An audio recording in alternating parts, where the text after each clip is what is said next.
positivity of 23.6% in the city of Chicago. Our hospital non-ICU numbers are in the high transmission range, and I'll show you the details in a minute, and our ICU numbers remain in the substantial transmission range. So in more specifics at these numbers, the news is not good. The COVID case rate in Chicago is the highest it has been since the beginning of the pandemic. Current average case rate is 4,591 cases per day, and on December 28th, we had 7,443 cases reported. Obviously, some of that is in the setting of high testing after the holidays, as well as children being tested, looking ahead toward return to school. All of our schools have returned to school here in Chicago this week. Similarly, we look at our positivity.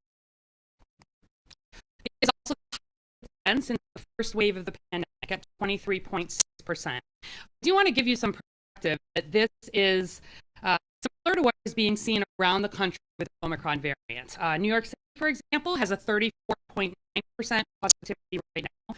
Even parts of the country that are in that currently are in less of a surge have 14, 15, 20%. And there are counties in the country that have a 50% or more positivity rate. I want to be clear that some of this is because of changes that we are seeing in testing. With much more home-based testing available, most of those negative tests, especially, don't end up getting replicated, don't end up being reported. So we're more likely to see people with symptoms more likely to be positive in the formal testing. Similar patterns around the country, nevertheless, a sign of obviously high positivity. I also want to highlight that our non-ICU hospital beds that are occupied by COVID-19 patients are at the highest census in Chicago since the beginning of the pandemic. We are currently averaging 1,142 people in hospital non-ICU with COVID-19. I'm going to tell you in a minute, most of those people are the people who still are not vaccinated. Our ICU hospital numbers are the highest census since we've seen since December 2020, our last surge. You'll note that the ICU numbers are quite a bit lower than what we've seen earlier in the pandemic. This because we're better at treating COVID, frankly, learned more about it. There are more treatments available. But again, the huge majority of people in the ICU right now in Chicago are not vaccinated. A little bit of the background. I am still reading on the internet people saying vaccine anything help protect against COVID-19 infection. Not true. Vaccines remain highly protective against infection. The Omicron variant is leading to many more breakthroughs. If you look here, the red line are the cases on a weekly rate for people who are unvaccinated. People who are vaccinated but yet boosted. The dark blue people who are vaccinated and have a booster. Do you see right around that week of 11 December there, we start shooting up in all three categories? That's when Omicron really started to be here for real. And you see a major shift in cases. And that's what we're all feeling right now. But please note that big gap between the red line and the two lines. So just since Thanksgiving, unvaccinated people here in Chicago continue to be diagnosed with more than twice the rate of unvaccinated Chicagoans and 3 times the rate of vaccinated and boosted Chicagoans. Yes, we're seeing more breakthroughs. Most of them are very mild with Omicron if people are vaccinated, especially boosted. But nevertheless, vaccine remains the most important thing you do to protect yourself against infection. Similar, we look at hospitalization. This, of course, is what I am watching the most closely. The fact that we are seeing these high hospitalization numbers is the thing that gives me the most pause. As you know, just on Monday, the requirement for vaccination in certain public spaces went in, and we're going to hear from Mr. Meyer about that. The reason we've done that is because getting people vaccinated is what protects the hospitals. If you look at this, vaccines continue to protect beautifully against COVID hospitalization, and boosters clearly add to that protection. So again, the red line, unvaccinated Chicagoans, the light blue vaccinated, the dark blue boosted. And since Thanksgiving, the unvaccinated Chicago hospitalized COVID at 5 times the rate of vaccinated Chicagoans and 9 times the rate of vaccinated Chicagoans. There are many hospitals around this city, 90% plus of the people in the hospital and in the ICU with COVID still not vaccinated. Death increase, we're currently at between 8 and 9 deaths a day, much lower than we've seen earlier in the pandemic. That increase from the 2 to 3 we were seeing just a few months ago is also very much driven by unvaccinated Chicagoans there in red. So similarly, just since Thanksgiving, as Omicron started to get here and really took hold, the unvaccinated have died of COVID at rates more than 5 times those of vaccinated Chicagoans and 9 times those who are vaccinated and boosted. So if you're hearing these numbers, you're still not vaccinated, right now is the time, because Omicron for people who are not vaccinated and boosted is not very clearly nothing to worry about. It is putting people in the hospital and it is putting people in the ICU. I also want to talk about what we're seeing in children. I know there's a lot of focus on schools right now. All of our schools in Chicago, by and large, are back this week. Whether you're talking about CPS, whether you're talking about charter schools, whether you're talking about the Archdiocese, the Lutheran schools, the Orthodox Jewish schools, we of course are seeing many disruptions related to operational needs. We've seen some schools flip. We've seen sometimes some additional need for time for testing. As you will hear, CPS testing in every school this week. Hear details on that. But what we saw is, as expected, with increased post-holiday testing, Chicago children who are in the dark blue line there, age 0 to 17, we saw that increased COVID case diagnosis rate. Let me be very clear. That increased case diagnosis rate is not when children are in school. It is because of holiday gatherings and the surge that we are in community. The push to make sure that children are getting back into testing regimes is what is driving that increase, and it is exactly what we would expect because it goes along with vaccination rates in children. Very good news, and I want you to hear this really clearly, because one of the things I'm hearing the most misinformation about is that Chicago hospitals are filling up with children, that many Chicago children are dying of COVID, that it's a really scary time to be a child right now with COVID in Chicago.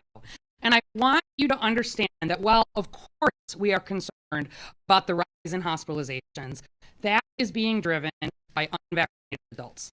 Child COVID hospitalizations remain very rare. Across the city, approximately 550,000 children. We are at just 7 hospitalizations a day right now for children aged 17. You can see going across, this is over Thanksgiving, and the highest remain in people over 80, over 70, and going down from there. To put a little more context on this, because people were asking for numbers around this, very few Chicago adolescents and even fewer younger and vaccinated children have been hospitalized recently. So again, we look since Thanksgiving. Since Omicron has been here, we've been seeing a surge. 55 total COVID hospitalizations through 29 in children, 55 over that month.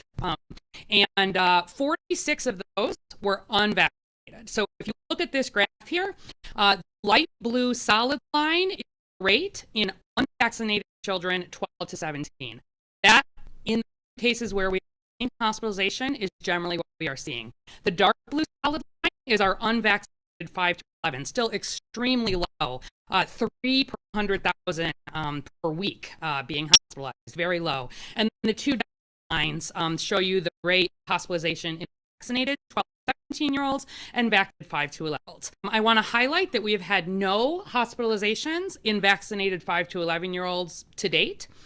We have also had no deaths in children over this time period. So again, the most important thing that you can do to keep your child safe, your family safe, schools open, is for everybody to be vaccinated. Kids definitely needed. One more piece of context on this. Oops, how does this compare to influenza numbers? Right? Like some people have said, I don't really know, is that a lot of hospitalizations? How does this sort of fit in? So we pulled for you the numbers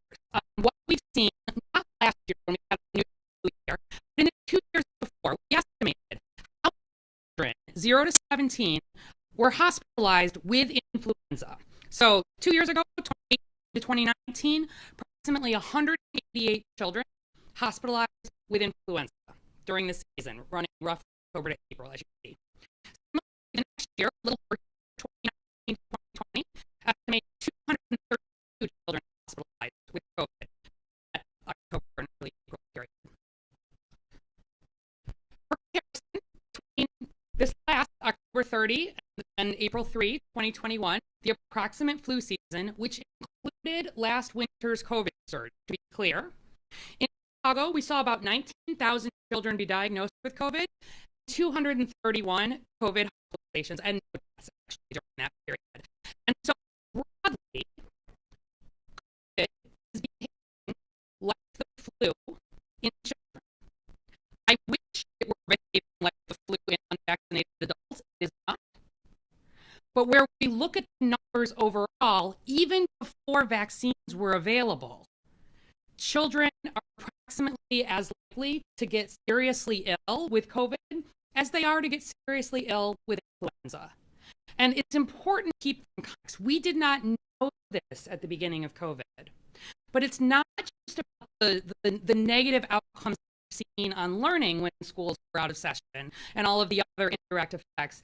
It's that we've got to do risk-benefit analyses here.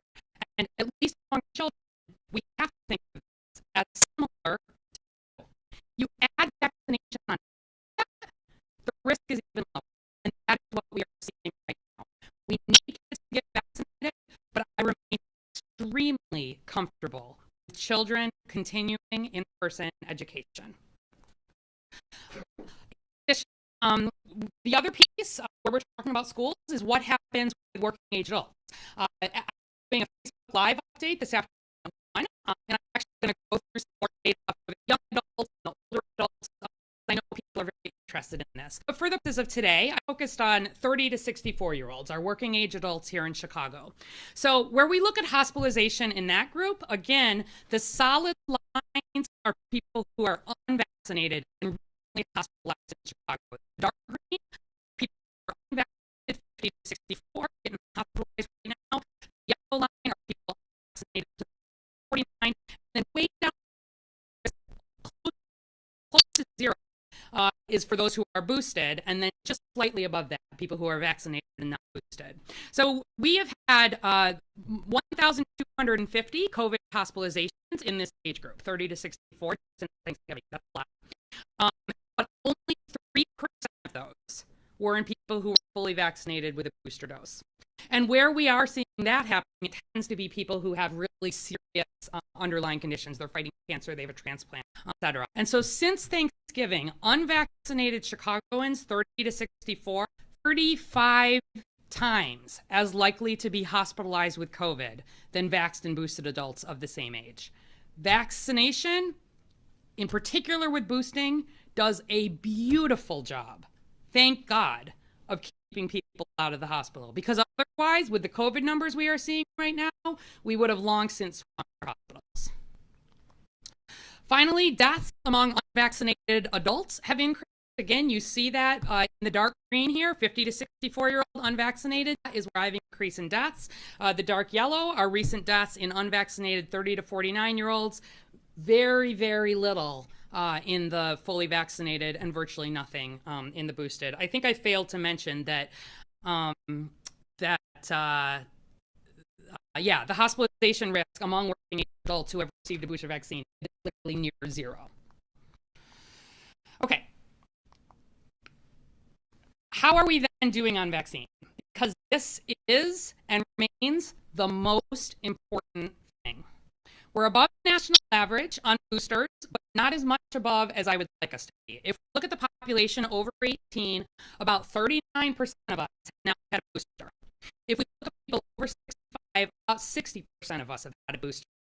I want both of those doubled. Honestly, in terms of protecting yourself right now against hospitalization and death, the most important thing you can do, yes, keep doing all the other things that work, but get vaccinated and get a booster. Our youth are also vaccinated quite a bit higher than the national rates, although we still have a ways to go here too. So if you look overall across Chicago, 20% of our 5 to 11-year-olds have had a first dose, and about 63% of our 12 to 17-year-olds at the U.S. level.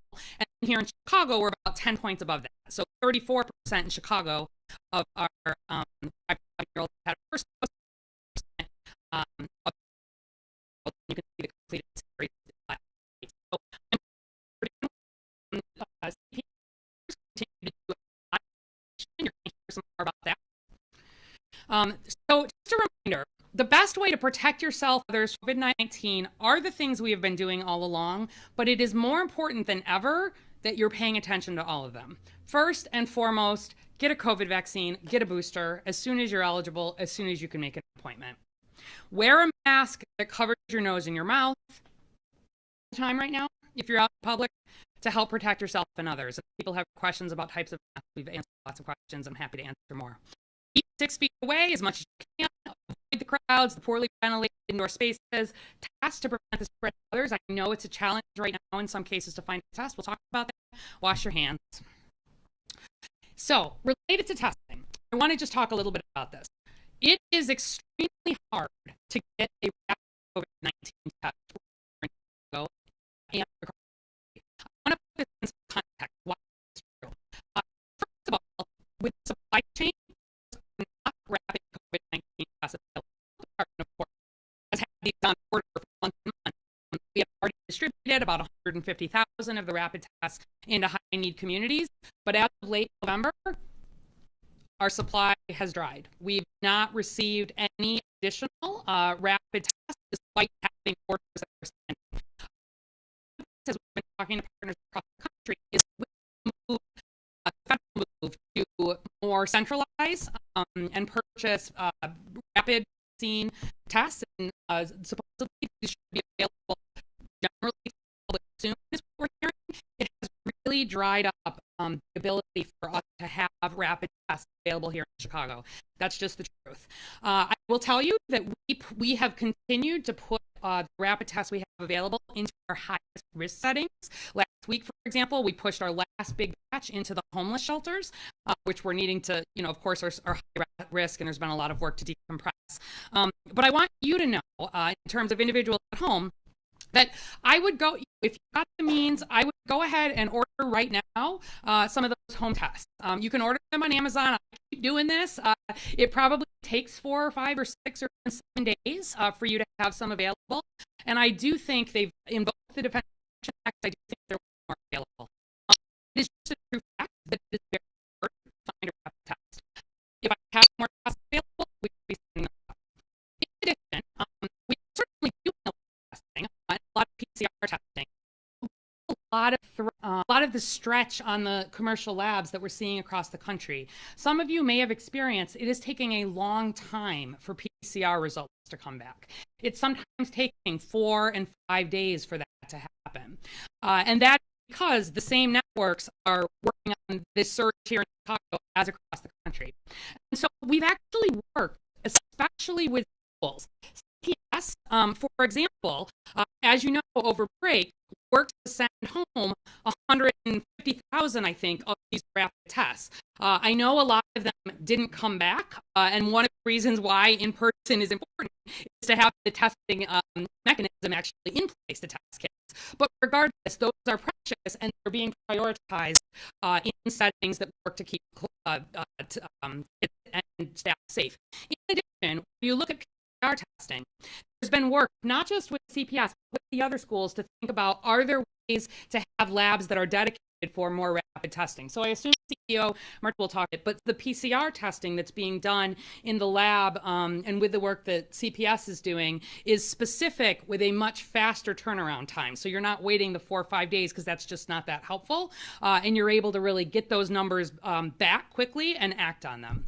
So for the general public, if you test positive right now with any COVID-19 test, a red test, a home test, a PCR test, I don't care, any test, consider it a true positive.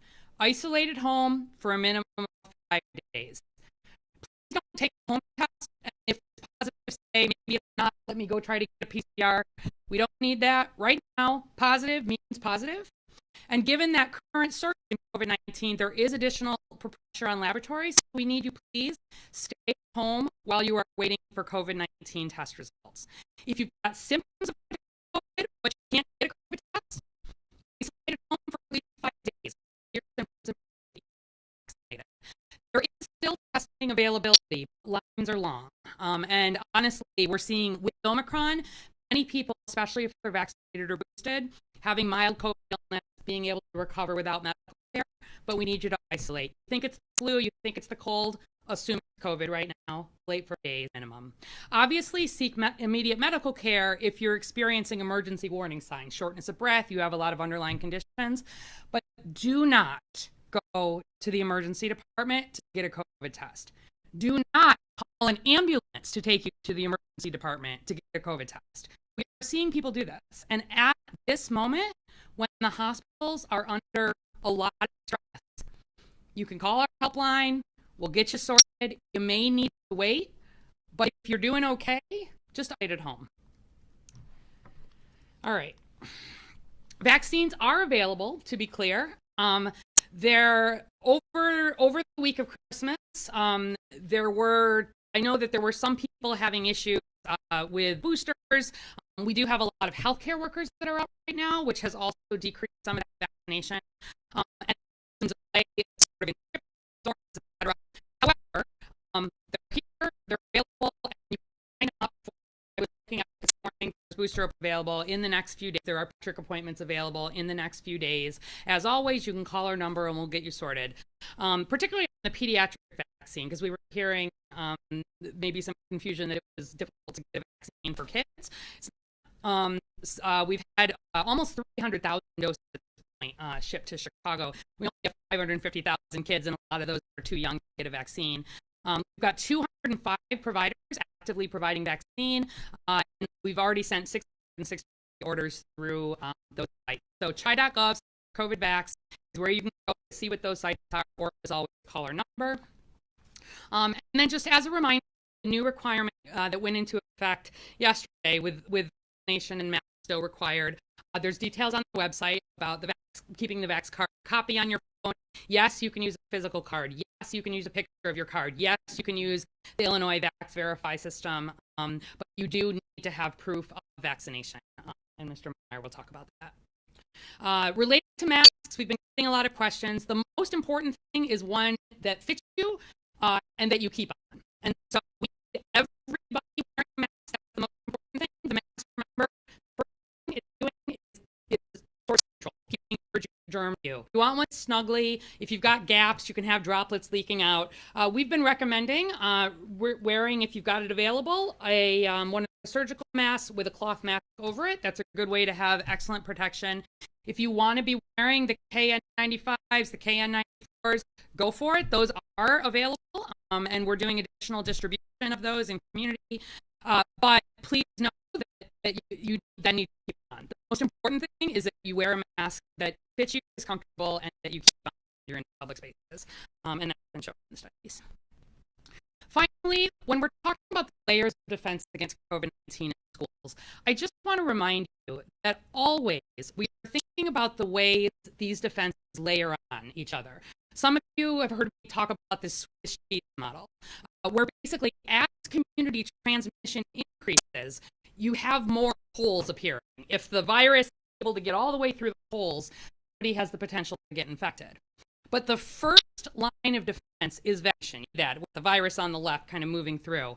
As we have more and more people vaccinated, including in schools, there is less opportunity for the virus to spread.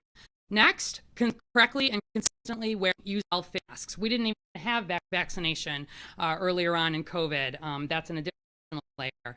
But the masks remain important. They remain in place. Next is the physical distancing, the operational reporting, etc. Next, screening and testing, making sure if your child or yourself have symptoms, you are not coming to school. And then obviously the testing that's happening in schools. And then finally, the ventilation. Millions, hundreds of millions are spent on around this city working on. And so all of these become increasingly important, just as all of the things that we're doing in the community remain important. I do point you to, again, if you're interested in reading some of the science around why we are so clear about there not being an increased risk of transmission within schools. There are studies that have been done here in Chicago, here in Illinois, around the country, around the world. The CDC science here, just updated December 17, highlights a lot of data. It shows that you can see clusters and outbreaks within schools. For example, we have seen some outbreaks. The average size has been 2.5 cases in the whole first part of the school year. But multiple studies have shown that transmission in school settings is typically lower than levels of community transmission. In the worst case scenarios, we've seen it be similar to levels of community transmission as long as prevention strategies are in schools. This is one of the things that we know when it comes to COVID. So, as always, you have a vaccine, visit chai.gov/COVID-vax or call 312-746-4835. And with that, we'll hand it over to CEO Martinez from Chicago Public Schools.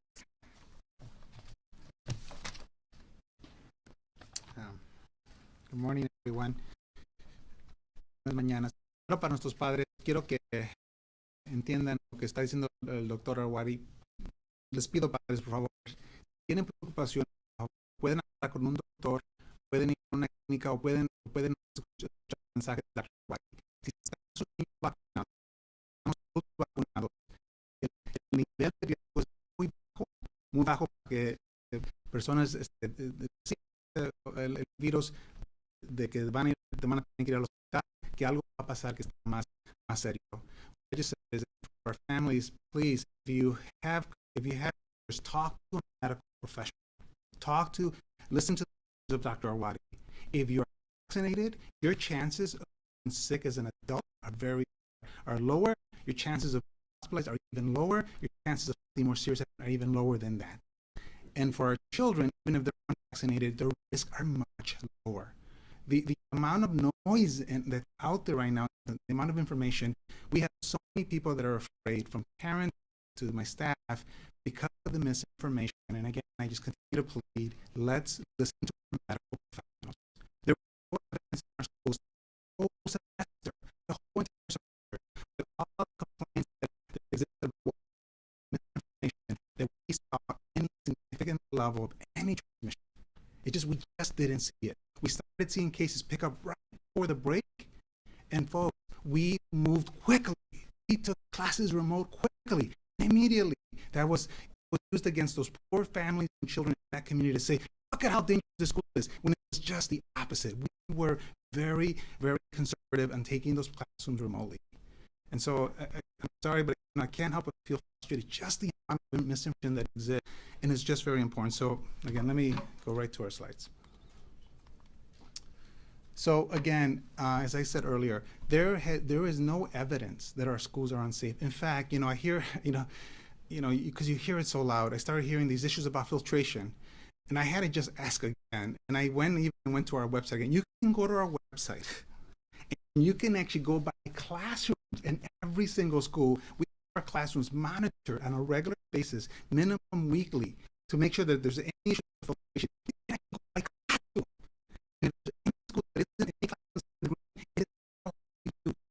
It is by classroom, ladies and gentlemen, not by building, by classroom. Because the district invested over $100 million as I was coming into the district, into the buildings, into these systems. There's no great issues around safety in schools. I've been to our schools. Our children are wearing their masks. Why? Because they want to be there in person. I was at 6 schools, and it's sad because I see the level of fear vary so much across communities based on who people are listening to. I saw schools where, the majority of staff were not present in the building. The majority of children were not present in the building. All the way to the other range, where the majority of children were in person. The energy level, how excited they were to be there, to be back from the break. The staff being excited to be back from the break. And so, folks, there is just no evidence, and I just have to keep that. And one of my biggest frustrations, and I'm very open about this, is just has been the lack of capacity of testing in our city and our district. For a district of 330,000 children, it's been one of my biggest frustrations. And we are not an expert in COVID testing, but we have ramped it up. It was almost not existing at the end of September. Yesterday, we got 10,000 tests at 125 schools. We are going to be at every single school 100%. We're going to continue to build capacity. Which I'm very disappointed about the results were on multiple fronts. One, that it's so difficult to the instructions were complicated for families. 5,000 were activated, and again, a very small percentage of those were actually became valid tests. Very frustrating, ladies and gentlemen. It is because I want to provide more access to our families, because I know how high the anxiety is. It's not because the schools are not safe. It's not because I was worried about the children coming back to schools in unsafe conditions. It's because I wanted to reduce the anxiety level, and I'm just disappointed that I couldn't achieve that. But that was the effort. Now, with that, we're going to have our lessons. We take lessons. One of the biggest lessons that I learned: I can't do these type of initiatives if the school open. There's just no way for us as a school district to execute a complicated initiative if I don't have the schools open, if I don't leverage all of the staff, including my medical professionals. So again, it's a lesson learned, but I'm not going to stop trying to get more access to our families. I am committed to that because I know how high the anxiety is. Whether I like it or not, I am fighting a lot of misinformation. And so the best way I can do that is just to try to give families at least some by getting them more access to testing. So we're at 10,000 tests. By the way, our labs are prioritizing them. We already have 1,800 results of those 10,000 tests. I mean, we're going to see those results be turning very quickly, much quicker than what you're seeing. By the way, I went and got my child tested, right before the break. It took 4 days before I got the results, And so again, it's what Dr. White said, and my children are vaccinated, by the way. And so again, it is difficult to get timely results right now, especially with PCR. It's impossible for us to get rapid tests. Not because I won't want to use them. I'd love to be able to use them. We don't have them available, folks. But again, this is something that I call on the entire community, the federal government, the state. We need to figure out how to get more access to testing for our families. Of my staff are vaccinated. That is a great victory for us. Another frustration is still how much we lag on our vaccination rates, and I continue to plead for families. And by the way, the good news is we have over 33 mobile events that are scheduled this month. We have all of our 24 clinics, school-based clinics that are open, ready to receive children. We have never had an issue of supply. Never had it ever. I've never got a phone call to say, hey, all these people showed up. We didn't have enough supply for them. We just have not had that. And so again, we're going to be very, very aggressive. One of the reasons why I continue to plead, including with CTU leadership, to keep schools open and to keep classes going, because that's our best chance to reach families. It is our best chance to get. We've even the vaccinations that we hosted yesterday. In fact, back at my children's school, it was full. They took all the slots. I mean, we're starting to see more of an urgency, and that's because of the efforts that the city has taken, as well as parents are seeing that yes, we need to have a higher urgency around vaccinations. So let's talk about CTU, because I know you're going to have a lot of questions about this. I have been in active conversations throughout, the break, throughout even yesterday, with the leadership of CTU, and I have been very, very clear that it is not practical, but district decision, and there's such a variance across our city of how COVID is affecting us. When I have over 100,000 children that are fully vaccinated, over 100,000. Do I wish it was 300,000? Absolutely. I have over 100,000 children fully vaccinated. I'm seeing such a variance. What I'm seeing the most is the fear variance across schools. It just varies so much. And again, it's based on who's able to get, who's listening to the medical information and who's getting the misinformation. That is the biggest challenge we're seeing. And here's a proposal that we've given them. And by the way, these are things these things didn't just come up today. These have been conversations that we've been having with them as we started seeing Omicron coming on. Remember, that came on as we were coming on break. So when somebody asked, well, why didn't you have something like this in the past? We didn't need it, folks. We didn't need it. Omicron cases started picking up, and that's what we started seeing, because everything up to the break, we were seeing very low cases in the schools, very low cases. Now with Omicron, we have to respond. We have to be responsible. So we were able to acquire, with the help of the Department of Health, 1,000 immediate masks now that we picked them up yesterday morning. It's in the early morning. The distributed schools as we speak.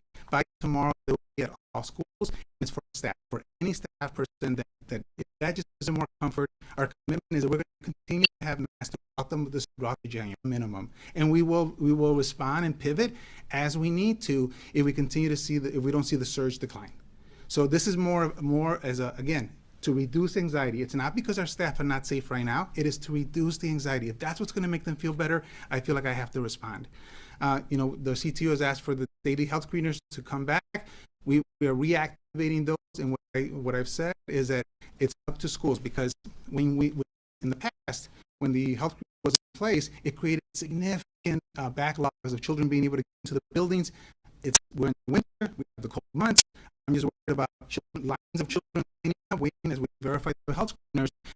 We are activating what I've shared with principals and meetings with all their staff yesterday. If you want to use it in your school, talk to your staff. If there's logistical issues, talk to the parents. Make sure they know, because there's logistical issues. And if you want to use it, please, if that reduces your anxiety, go ahead and use it. All of our schools have thermometers. If you want to start taking temperature checks, go right ahead again. But I want that to be a school-based decision, because the anxiety level is so much across schools. So I want to be responsible. That is already, and we're going through issues of case information, as we're looking at absenteeism for staff. That is already in place. This proposal we formally sent to you.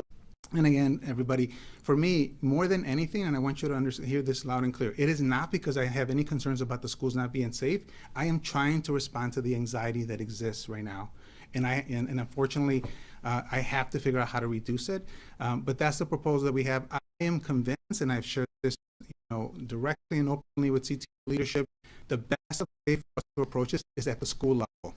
We can stay nimble.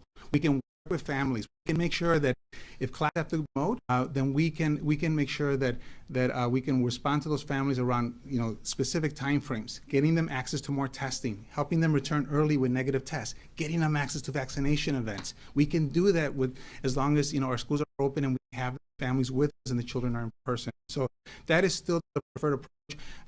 We have submitted metrics based on what we've seen, because by the way, even before the break started, and you saw this, we had over 10,000 children in quarantine. We were already transitioning classrooms aggressively as Omicron was coming, because again, ladies and gentlemen, not going to wait for us to see a significant risk of transmission in our schools. We're not going to wait. Principals are authorized today to do that, and they have been doing it. We didn't have to use it. We didn't have to use it very much until, again, as we started getting into the break, that's when we saw this. We saw an significant increase in the number of children being quarantined. And by the way, at that time, the criticism I was getting, aren't you over quarantine? Aren't you doing it? And I said, yes, I am. I apologize to our families. It is a hardship for our families, but again, we have to be safe. And so that is still in place. So that I still best way to approach it. So the metrics based on staff absenteeism as well as student cases that we have proposed to the CTU said, look, let's work at a school level, and that way we can respond to that school. So that proposal has been submitted. So with just in summary, para nuestros padres, quiero que sepan que yo estoy seguro, yo sé que las escuelas están seguras. Todo lo que hemos mirado del año pasado con los casos, siempre los casos en la ciencia van muy bajos que la comunidad. Y todas las inversiones que hemos puesto en nuestras escuelas, las escuelas están seguras. Pero ahorita yo sé que las familias tienen enfermedad. Por favor, si tienen miedo, vacunen sus niños. Primero. Segundo, hablen con personas profesionales que son médicos. Ellos les pueden dar la información que es correcta. Again, for our families, I know there's a lot of fear. I am confident that our schools are safe. The investments have been made. There's a lot of anxiety. I just plead with our families, talk to medical professionals, get your questions answered. Again, continue to just understand what's happening, especially we're so fortunate to have Dr. Awadi. With that, I'm going to ask the Commissioner to come up. Thank you.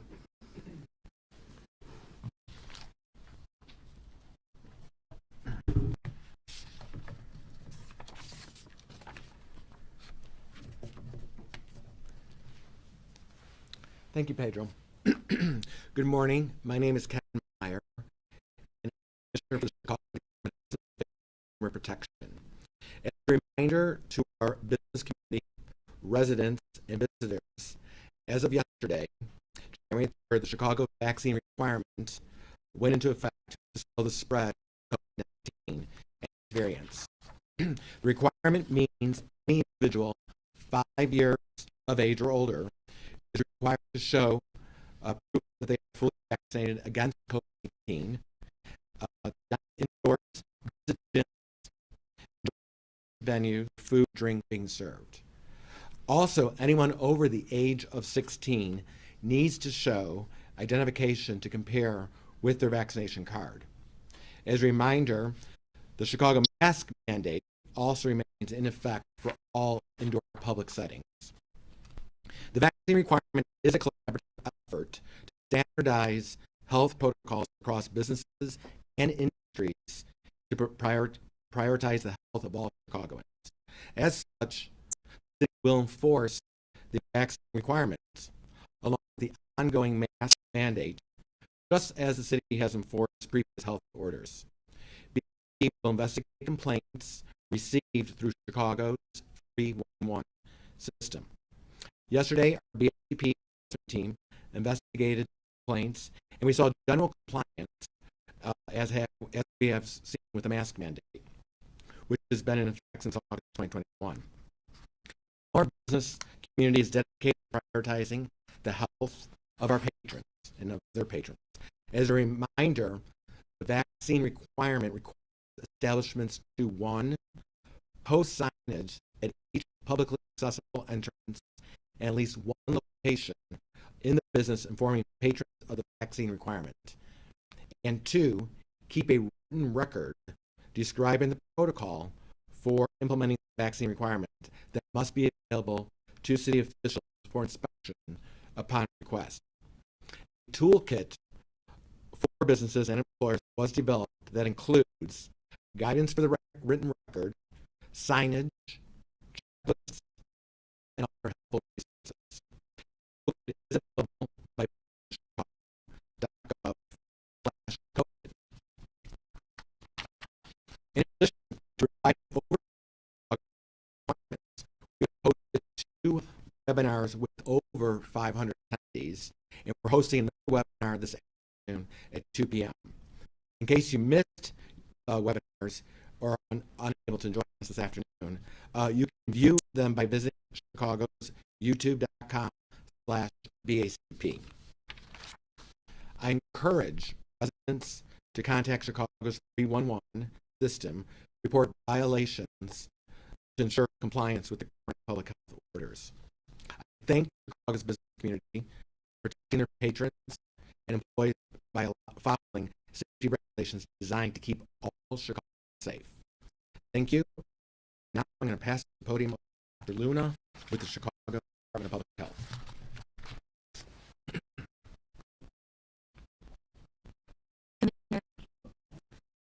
Muy buenas tardes a todos. Soy la doctora Geraldina, directora médica del Departamento de Salud Pública de Chicago.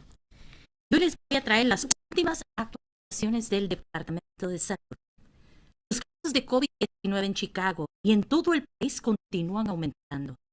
Ahora estamos promediando a 1.500 casos diarios en la ciudad. Las muertes diarias y la positividad sigue doblándose a 23% de 13% la semana pasada. En diciembre 28 hubo 7.500 casos, un número récord en esta pandemia nunca antes visto. Seguimos en ascenso. Estamos en un repunte de Omicron. La posibilidad de la prueba de COVID es la más alta desde la primera hora de la pandemia. Las hospitalizaciones andan en 1.142 al día y el intensivo 233 camas por día en promedio, escalando de riesgo substancial avanzado. Si cree que podría tener estado expuesto al COVID-19, por favor, le pedimos primero que nada que se aísle y se haga su prueba de COVID-19. Considere cualquier prueba que sea rápida de antígeno positivo y que sea positiva. Si es positivo, significa que tiene COVID-19. No necesita buscar confirmar esa prueba de COVID-19. Si está positivo en su casa, por favor, quédese en su casa. Si está positivo y está fuera de su casa, por favor, las normas de aislamiento. Si está esperando resultados, es otra razón de quedarse en su casa. Debemos hacer estas medidas para bajar la transmisibilidad de COVID-19 en nuestras comunidades. Pero si no ha podido hacerse la prueba y tiene síntomas, asuma que tiene COVID-19 y empieza su proceso de aislamiento. El proceso de aislamiento comienza en su casa durante 5 días independientemente de su vacunación. Si no tiene síntomas o tiene síntomas y ha resultado positivo en la prueba de COVID, debe permanecer en su casa 5 días sin salir y tiene que continuar usando la máscara después de esos 5 días para bajar la transmisión.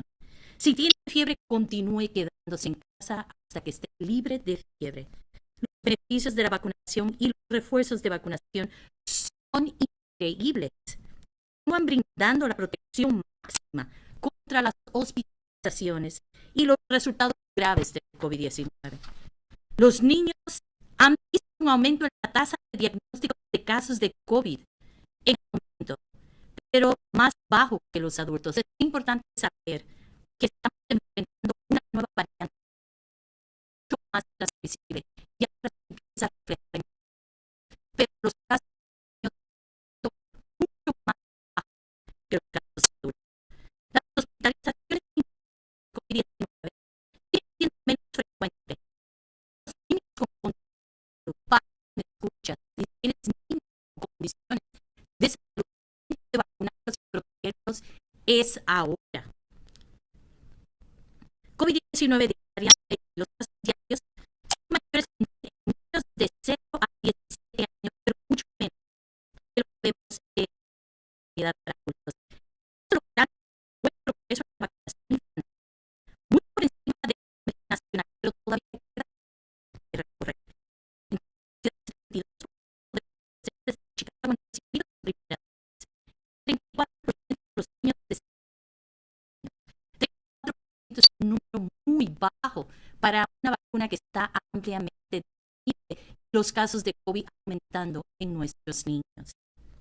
Cuando se trata de escuela, los datos muestran que las escuelas pueden y deben seguir abiertas de manera segura con mitigaciones apropiadas de múltiples capas, incluyen enmascaramiento, distanciamiento y quedarse en casa cuando esté enfermo. Hemos visto casos de COVID en las escuelas de Chicago que han reflejado las tendencias de transmisión en la comunidad, pero siguen estando muy por debajo de la transmisión comunitaria. Los salones de clase siguen siendo el lugar más seguro para tener a nuestros niños. Los datos muestran que los estudiantes contraen COVID fuera de la escuela con mucha más frecuencia cuando se encuentran cursando en sus salones de clases. Desafortunadamente, el virus no se detiene en la puerta del aula. Y al salir de la temporada navideña, una nueva variante que es mucho más contagiosa que las anteriores, Omicron, es más crítico que nunca que todos los niños reciban su vacunación. Continuaremos monitoreando los casos de COVID-19 dentro de las escuelas. Esta comunidad escolar es única y la investigación y respuesta de casos de COVID. Recuerde que los datos de la salud de la ciudad requieren estrictos establecimientos en otros clientes, niños, adelante. Si quieren seguir disfrutando de una ciudad abierta y llevar a nuestros niños, tienen que considerar comprar las vacunas.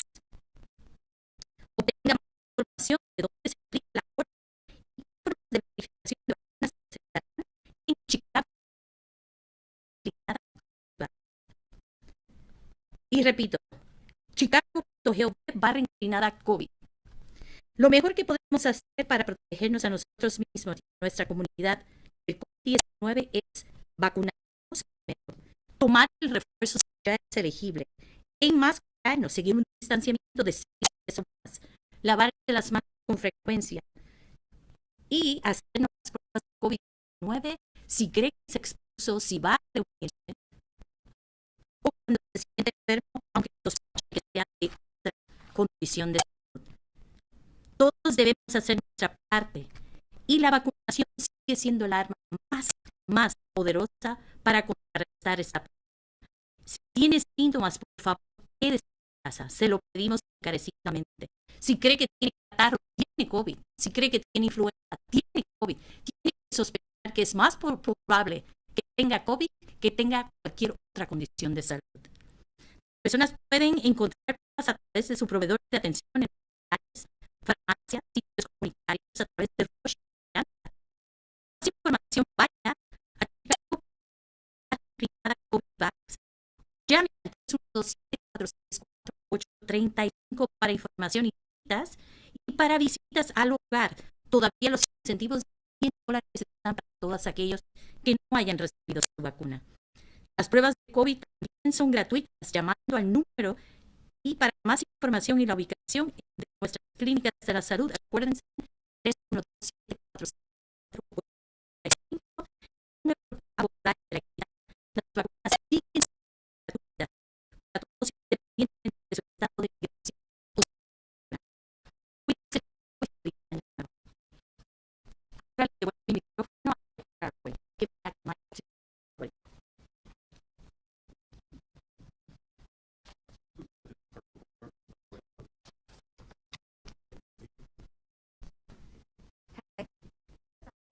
Yeah. Okay, good. All right. My first question for Dr. Martinez is: have that you're proposing, it includes saying how many teachers would be that, and then it would close down schools? And would there be any contingency on a school that doesn't want to use it, or discretion by the school? Yeah, so great question. So metrics include both staff and student cases. Looking at it. And so the way it's been working, so, and it's already been we've been operationalizing this for a while, and never had to do at the school level. We've seen cases with staff, and so for example, the metric that we talked about was once we started seeing like 25% level of staff that actually infected, that's when we usually if we're seeing it together. We usually see staff, and eventually we start seeing student cases as well. So both metrics include, and we empower the principal to do that. And so what I've been sharing with CTU, and they've seen it, is that what happens is it isn't all at once. Is we see classrooms starting to go remote, and then we see more classrooms, and the only thing we're doing is formalizing, saying, hey, once we have this level, we just need to have the whole school. So rather than just waiting for more classrooms to come in, and so so we'd be even a little more conservative than we've been in the past.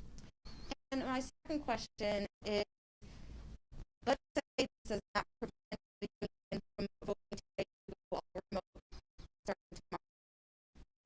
What will you do to go all remote? So again, we're still trying to put an agreement. I feel it's a more cool approach. Frankly, it's a lot fairer for our families because we have so many families that are vaccinated, so many families that went and got negative tests before they came to school. And so if none of that works, the one thing, and we're going to send the message to parents later this afternoon about this, I will have the schools will be closed.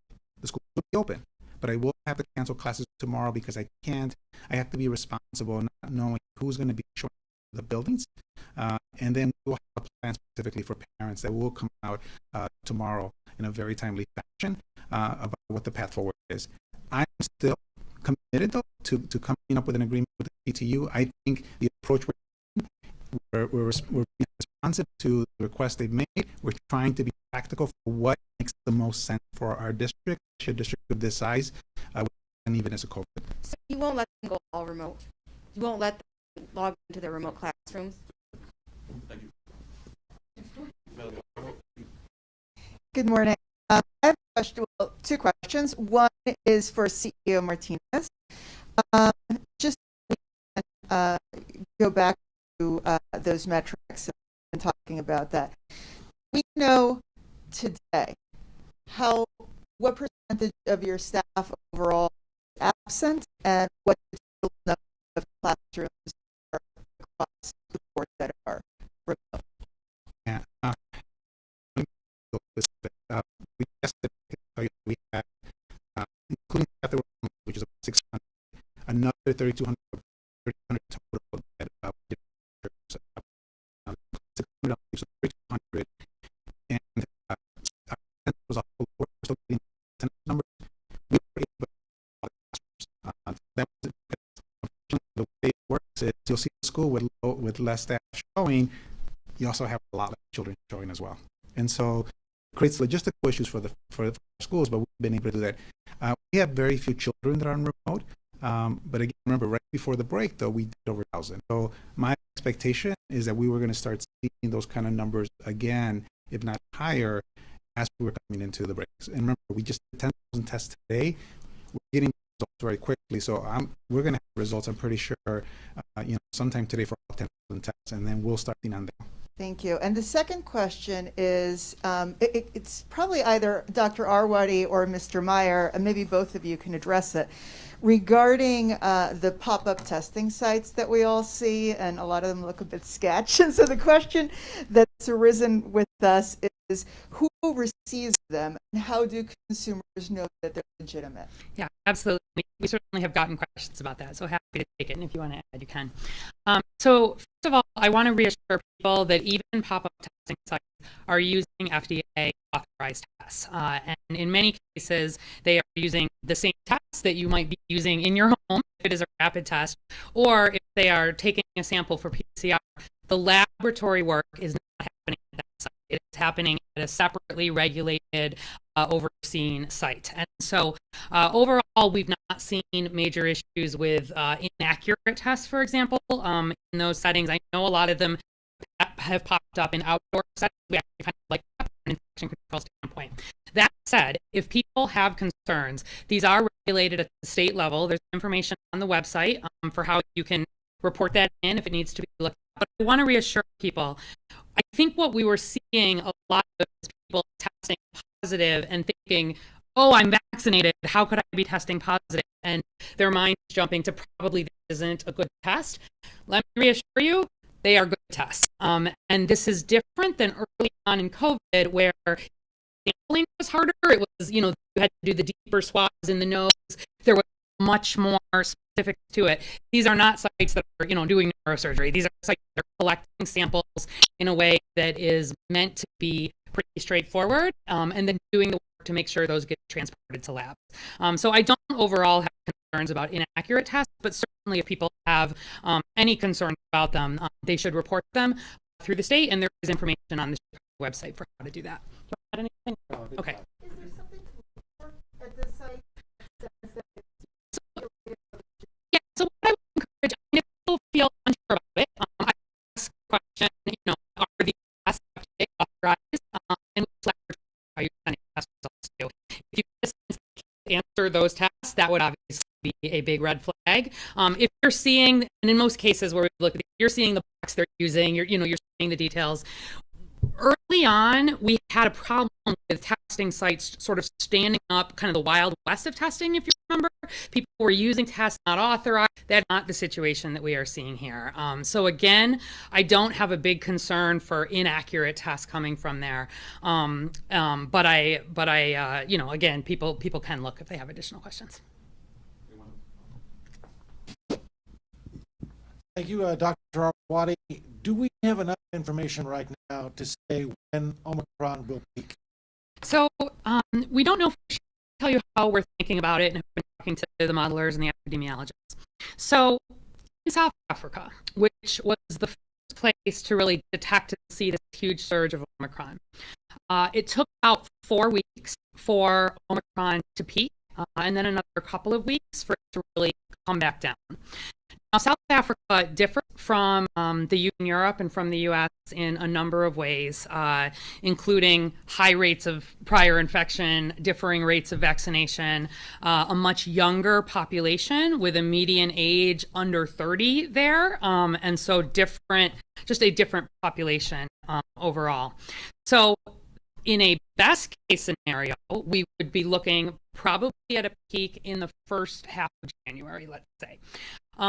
However, I do want to put a caveat that we are watching really closely this happen in Europe and in the UK, because sort of after seeing that surge in Southern Africa, the next place we really saw Omicron surge was in the UK and Europe. We have not clearly seen yet a sign of decrease in those settings. It's always a little bit tricky around the holidays because testing just gets disrupted in different ways. We have definitely seen signs of slowed increase, which we have also seen here in Chicago. but I will feel more reassured when I start to see some of the numbers come back down. So what I'm hoping is that we will see numbers in Europe over the next week or two start to come down. New York's a little bit ahead of us on this too, so we'll be watching for that. And I would expect a week or so later. So I feel, based on just talking to everybody and the scientists who are looking at this, I feel about 85 to 90% sure that we will peak in January. And I feel about 50% sure that we will peak in January. But we'll see. And we'll know much more in a week or so, I think, particularly looking to Europe. But in the meantime, now is this time to get vaccinated, really, truly, and especially for protecting the hospital. A question about testing and how we should think about testing. Yeah. Is it only if I've been exposed that I test for a number of days afterwards, or should I be testing once a month, whether I've been exposed or not, to see what's in my system? Yeah. So, and this has been hard for folks to navigate a little bit, so I appreciate the question. One thing to say is, if you have symptoms right now, there's a good chance it's COVID, but you can't know that for sure one way or another without getting tested. And so having people go and get the testing, part of seeing that high positivity, we know those are folks with symptoms, high risk, et cetera. Those are folks who we want to get tested if they're having symptoms, especially if you're unvaccinated or at high risk of seriously ill. We want to know that sooner rather than later to get you into care, to get you, treatments, etc. But for everybody else, if there has been an exposure, right? So if you, get a call that your close contact has tested positive for COVID and you just had dinner with them a couple of nights ago with the mask off, that is also an important setting to try to be seeking testing. And that's where I encourage people, if possible, obviously we have been top line for requiring rapid tests, both from the commercial and on the federal side. But I have been all through the pandemic, every week or two, I order a few more tests just at my own home. And if I ever have an exposure or ahead and I'm be gathering or perhaps seeing somebody who is higher risk, I may use it in that setting. We're not at a point where we need to be just testing everybody all the time. I truly believe that. And right now, when COVID is as high as it is, the testing in some ways is less important because folks, you just assume that it is COVID and treat it as such. What I don't want folks doing is feeling ill. Maybe they don't have a home test right now, going to get a test.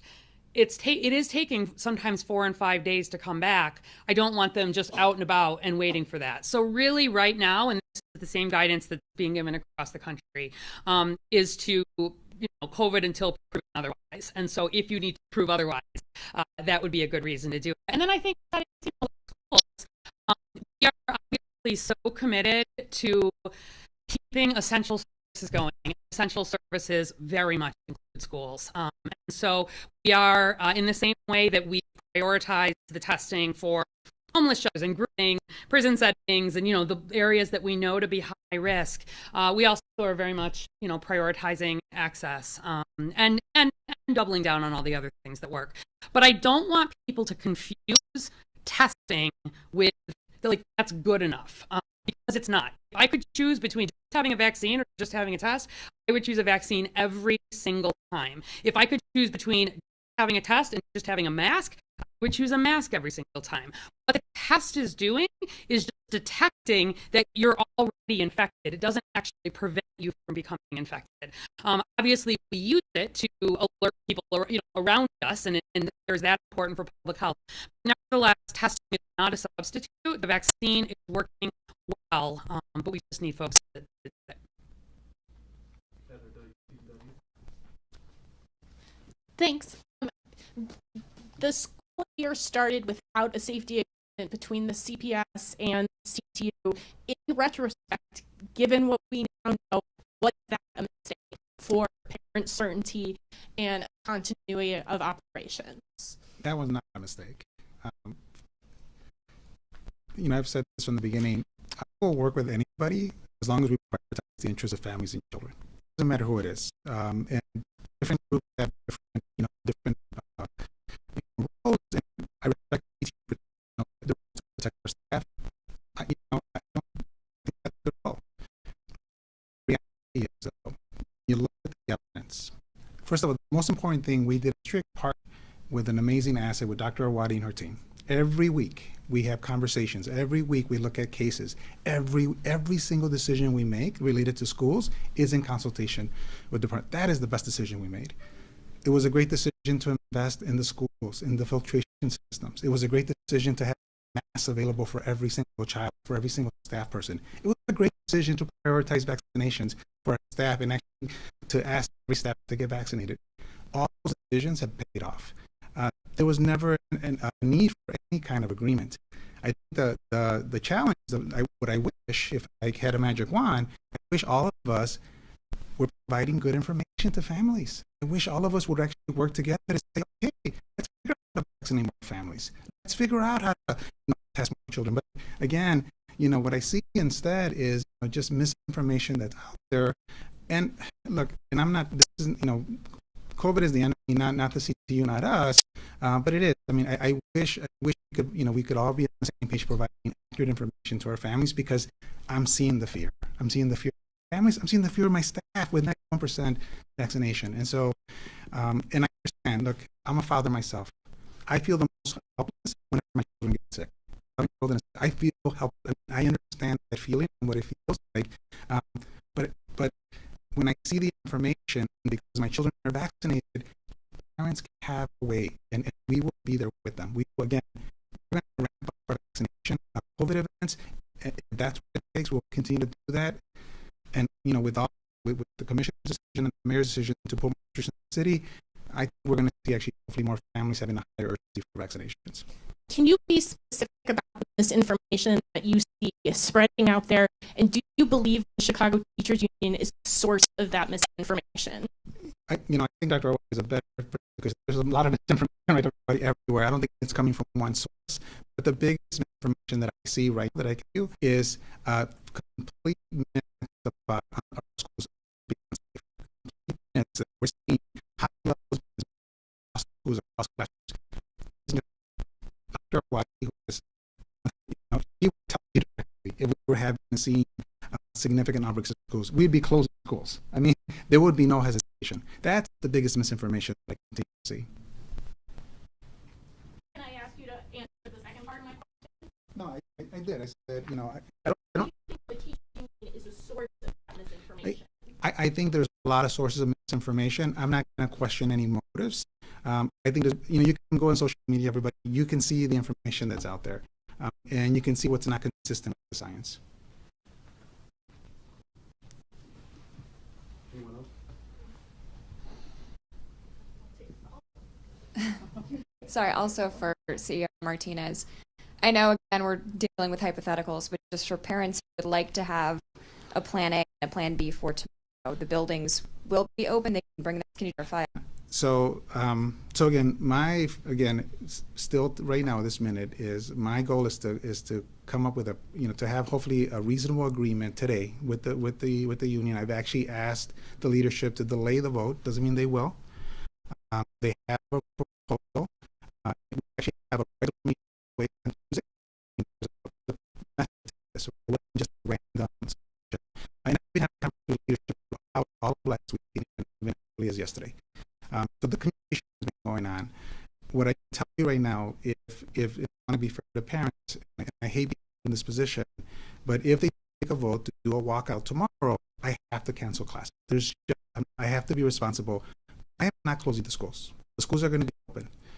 And so again, all staff will be welcome to come to school because we are going to have a plan for our families. I am not going to let our parents down, but I also have to be humble that, at this point, the misinformation and anxiety is so high, and I saw it firsthand visiting schools. I wanted to get a sense of myself what I was seeing. And like I said, in some schools, it is just extreme level to the point where there is no logic behind it. There's no science behind it, and fear is fear. I can't control, and I can't automatically. It's about people's gone, and if you sense any a little bit of frustration, I mean that's my biggest. Is just because I feel for those families. We know, ladies and gentlemen, who are the children that are going to get hurt the most when they have less in-person instruction. It is our children of poverty. It is our children who already have less, who already are coming in behind. We had 100,000 children that were disengaged. We were able to bring them back. They were doing so well in the first semester. They were coming to school every single day. And then now we throw this uncertainty back to the families. And you know what? I'm sorry, but to remove the choice for families. I respect families who said yesterday, well, I'm a little scared. So if you don't mind, we're going to keep our children at home. You know, I can work with those families, right? I can work with them, but not to give them the choice. Sorry, I just don't think that's right. Just one more follow up. If go fully remote and teachers try to log in tomorrow, I guess what happens after they're locked out? Will anything happen? What I can share with you again, classes will be sold, schools will be open. We will have a plan tomorrow, but it's going to be, I mean, we're going to create the plan that's best for families and students, not based on anything else. And so what I can commit to families is that if they take an action to do a walkout, I have to cancel classes tomorrow. I'm sorry about that. You will have a plan tomorrow that you move forward. What I understand is happening between 6 to 9. Again, they've set all those parameters. You know, I mean, unfortunately, I don't have any control of that.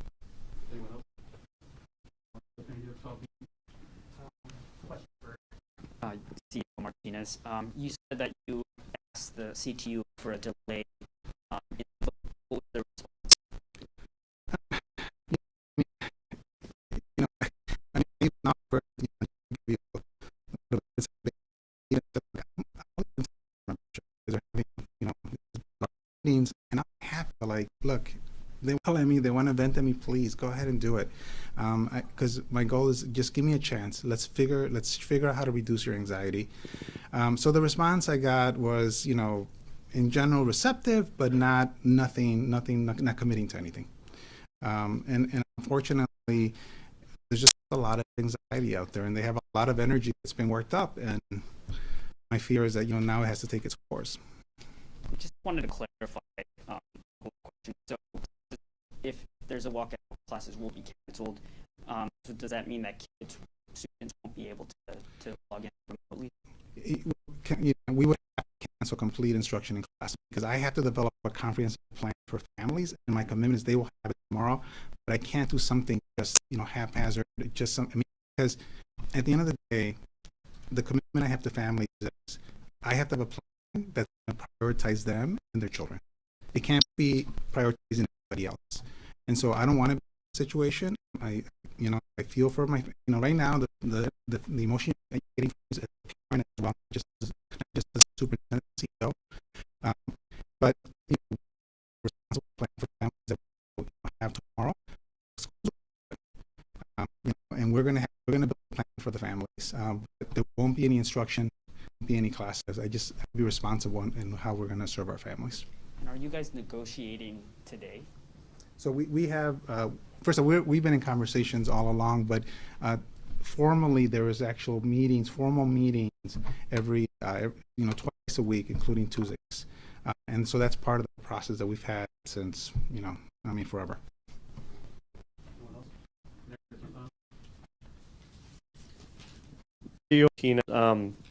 On the issue of testing, and Dr. Arity too, if you want to weigh in, we've seen other districts do mandatory testing to return after winter break. Illinois education officials aren't preventing that. There are Illinois districts doing it. There's other districts around the country that have gone to closed this week for a couple of days to do some testing, move to opt-out testing instead of opt-in. Are any of those options good in terms of reducing anxiety, like you said, to be able to get testing ramped up?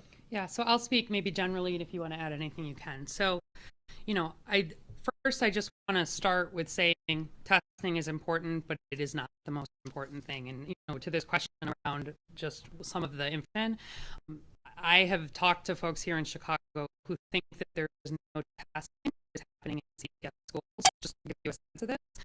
And every single school has testing in place this week. Right? And right now, CPS can you require the consent from parents or staff to test in school settings. And I understand those numbers have been going up, and I know certainly encouraging folks to sign up for that. We've been having some of these conversations. But what I can say is that all around the country, there are challenges with testing. And there are not very many settings that are having conversations like we're having right here. There are certainly, for operational reasons, there have been some decisions, around the country where numbers of staff, students, et cetera, are out, just like we're talking about at the school level here. But the thought around not returning to school, where it's been shown, like over and over again, that in fact, when kids and staff are not in school, they have a higher risk of COVID, right? That's just, we see it right here in Chicago in the sort of comparison that we had when CPS was out last fall and our other private schools were in. We saw lower rates of COVID infection in both staff and students, the ones who were in school. And there's a lot that remains unknown about COVID. If I knew that this were going to peak tomorrow, it would be an easy decision. We don't know for sure when Omicron is going to peak, but we know that being in school does not increase that risk. In fact, in the studies, it tends to decrease it. And we know that school is essential. And at some level, we are living with COVID, and we have to do that. Where people are vaccinated, I want people to be able to go about their lives. And it worries me, not so much the thought of a few days, but it worries me what could happen here. If we go into a week and another week and another week, and we've got kids out of school, potentially for long periods, worst case scenario, I'm very hopeful none of that can happen. I think what CPS has put forward is very reasonable. I worry a lot about what happens next, because we are not yet recovered from the negative effects that we saw from so many kids trying to learn remotely. And it's my job to think about health broadly, and health broadly, especially for kids. Yeah, it's protecting from COVID, but are they in settings that protect their physical health, promote their mental health, make sure that they are emotionally developing in the way that they need to, that they're having the social interactions? And it is, people around the country, they just say to me, like, what's going on? Our schools are all demanding that we should take the masks off, and you're not wanting to come back. And again, I understand that people are scared. I understand that you're looking at those numbers and seeing that they're high. But I want to just reassure you that, especially if you're vaccinated, your child is vaccinated, they're behaving really like the flu. And we don't close school districts, especially for extended periods of time, for the flu. This is just the same question. You can answer that and just touch on part of the question about anxiety. I mean, what are the obstacles, if you're trying to lessen anxiety, what are the obstacles to mandatory testing to return? Yeah, so first of all, I just feel those decisions always should be done with our medical professionals. And so, it's been something that our medical professionals, not only here in other districts, is should always be enough. And parents need to want to do these things. For me, I think, again, it's what we said earlier. A test is not going to help you. Yes, can it reduce anxiety? Just like maybe wearing, for our staff, maybe KN95 mask, it's still not going to protect you. It's going to be getting vaccines. And I can't help continue to pose the question. If we're that scared, why aren't we seeing lines everywhere to get vaccines? I mean, having this discussion about closing schools, restaurants are open, theaters are open, events are open. We're here in this room in person. Again, and all the data has been very clear, and we've shown it in our own district. The children are safe, are safer in schools when you look at COVID cases in the schools versus the community. And for my second question, the district spent a lot of money on new Chromebooks right before winter break. Do you have plans to distribute those if this gets extended past a day, 2 days this week? So again, what I can tell you is that we are going to be a responsible district, and we will have a plan. We bought 100,000 devices over in the month of December. One, because I wanted to make sure that we'd be ready for anything, not knowing what could happen. And with Omicron. Two, frankly, I want to make sure our children have access to high quality devices. It's time that our children, we need to continue to raise the standard of how we serve our children. And so that's why I'm confident president, regardless of what happened, we will have a plan tomorrow. But again, I apologize to families again if this vote goes the way the CTU said, after classes tomorrow, just so that we can regroup and build a responsible plan, and then we will have a plan to make sure that parents will have it tomorrow. At what point would remote learning All right, thanks, guys. Appreciate it. Thank you. What point would remote learning start if it goes on? Thursday, Friday, next.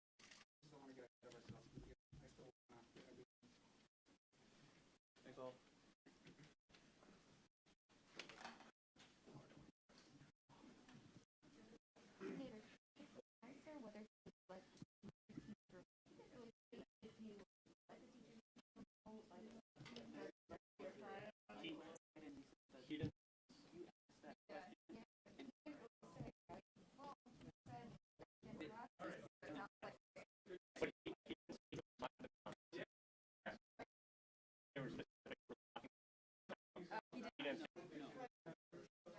Yeah. And that's probably why the mayor